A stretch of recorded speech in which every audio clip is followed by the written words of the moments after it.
네, 여러분 안녕하세요. 미국 주식 망하지 않아 미주 망입니다. 네, 지금 또 바로 컨텐츠를 찍고 있는데 지금 10월 7일 오후 11시 12분이고요. 제가 이번에 하려는 컨텐츠는 많은 분들이 또 봐주시는 소파이 관련 뉴스가 있어가지고 좀 흥미로운 뉴스 제목인 것 같아가지고 가져왔고요. 함께 읽어보는 시간 가지도록 하려고 합니다. 대충 이제 영문으로 보면은 리얼 이스테이트 핀테크스 are in trouble.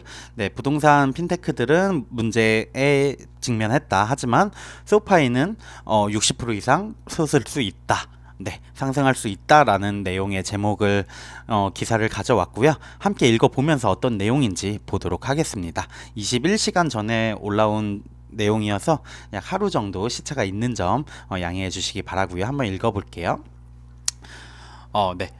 최근에 크레딧 스위스라는 분석 기관에서 리먼 브라더스 사태를 다시 한번 끄집어내면서 부동산 시장의 문제가 뭔가 또 다른 리먼 브라더스 사태를 만들 수 있다라는 기사가 있었어요.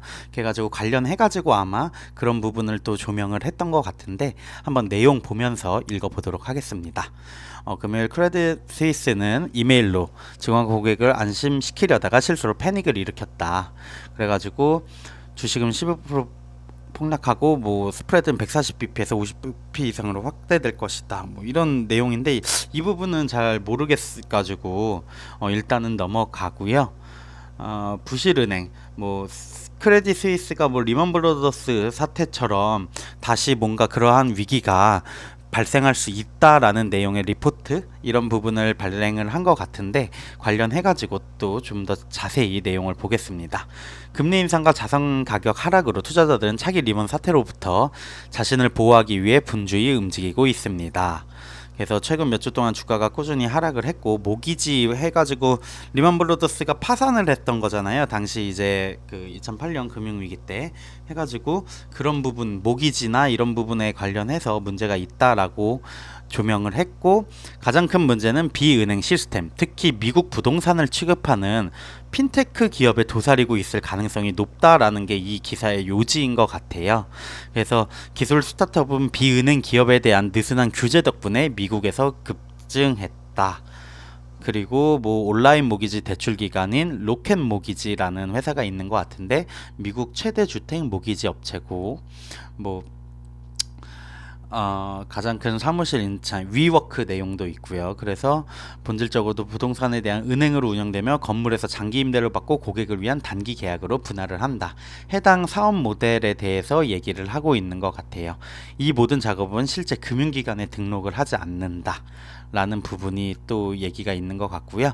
현재 MSR이라고 하는 모기지 서비스 관리에 대한 계약을 유지하는 관행 덕분에 부채 비율이 무려 26.6배. 이 부분이 아마 앞서 말한 금융기관으로 이제 분류를 하지 않다 보니까 부채 비율이 이 정도 있어도 뭔가 그런 금융기관에 적용되는 규제라던가 이런 관리가 적용이 안 됐다 하는 부분이 되는 것 같아요. 그래서 이론적으로 로켓 오늘 3.8% 이상 하락하면 이론적으로 로켓의 자산 기반은 0이 된다.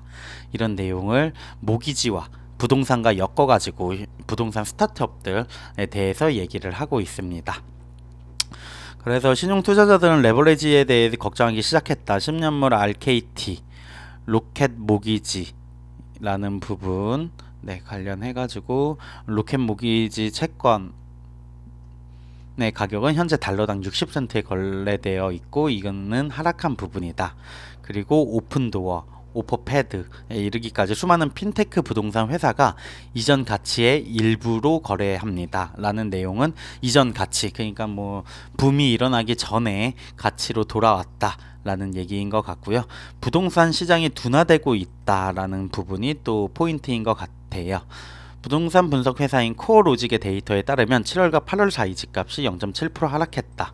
그들은 23년까지 집값 상승이 급격히 둔화될 것으로 예측을 하고 있다라고 하네요. 일부 시장에서는 상황이 더욱 악화될 거로 악화되었고 어떤 지역의 가격은 9월에 2.7% 하락했다고 하네요. 많은 핀테크 회사들이 하락하는 주택시장을 고사하고 침체된 주택시장을 탐색한 경험이 거의 없기 때문에 이 소식은 특히 걱정스럽다. 이 부분이 또 하나의 요지인 것 같아요. 오픈도어라던가 이런 회사들, 부동산 기반의 핀테크 회사들은 주식시장의 하락을 경험해 본 적은 전혀 없고, 침체된 거, 그러니까 성장이 둔화되는 것까지도 경험해 본 적이 없는 것 같아요. 그래가지고 재판매의 42%에서 손실을 입었다라는 또 기사가 블룸버그를 통해 가지고 리포트가 나온 것 같습니다. 네, 또 추가적으로 보면은 진로우, 많은 분들이 또 투자한 주식이죠. 진로우라던가 레드핀 같은 오래된 회사는 이미 부동산 투자에서 손실을 줄이고 있었다. 11월에 진로우는 28억 달러의 주택 자산을 기관 투자자에게 4억 6천만 달러의 손실을 입혔다. 하지만 이거는 빙산의 일각에 불과하다. 금융회사 5곳 내 곳은 비은행 모기지 서비스 회사이다. 그들의 자산 800억 달러는 20억 달러 미만의 자본으로 뒷받침이 된다. 엄청난 레버리지라고 해야 되죠. 레버리지가 있다라고 볼 수 있는 것 같고요. 다른 핀테크 주식들도 긴장의 조짐을 보이고 있다. 오픈도어의 26년 전환사채는 현재 달러당 56센트로 올해 초 85센트에서 하락을 했다. 그래서 신용등급이 CCC 마이너스임을 의미한다. 오퍼페드는 이거보다도 더하다 라고 이런 부동산 핀테크 회사들의 뭔가 약한 부분에 대해서 지속적으로 얘기를 하고 있는 것 같아요. 그래서 뭐 회계 규칙에 대한 내용이 있고 연방준비 제도의 내용이 또 있는데, 이런 부분은 함께 읽어보시면 좋을 것 같고요. 또 저희가 사실 가장 궁금한 부분이죠. 여기서 왜 소파이를 언급을 했을까? 금리 인상은 23년에 많은 승자를 또 만들 수 있을 것이다. 칼레스 슈왑이라는 SCHW 티커명, 그리고 소파이와 같은 회사는 순 이자 수입이 증가하기 때문에 순이익이 증가할 것이다. 회사 추정에 따르면 금리가 1% 인상될 때마다 슈왑의 순이자 수익은 6.2% 증가합니다. 그리고 분석가들은 현재 소파이의 순이자 수입이 작년 2억 5,200만 달러에서 23년 7억 300만 달러로 급증할 것으로 예측하고 있다고 하네요. 이 부분은 소파이 주주분들에게는 조금은 그런가 하고서 희망을 품게 되는 내용인 것 같고요. 이들은 투자자들이 궁극적인 턴어라운드를 위해 구매해야 하는 핀테크이다. 소파이의 목표 가격은 8.5달러로 현재 수준에서 놀라운 60% 상승 여력이 있는 반면 보수적인 슈왑은 17% 상승 여력을 제공하고 있다. 한편 비은행 핀테크는 어떤 대가를 치르더라도 피해야 할 분야로 남을 것입니다. 이 비은행 핀테크, 아까 앞서 말씀드린 오픈도어, 진로우, 부동산 관련 기반의 모기지 핀테크에 대해서는 상당히 비관적으로 기사를 내고 있는 것 같아요. 그래서 주택 가격이 하락하고 심지어 역전되면 차익 부동산 보유의 공정 가치가 절벽에서 떨어질 것이다.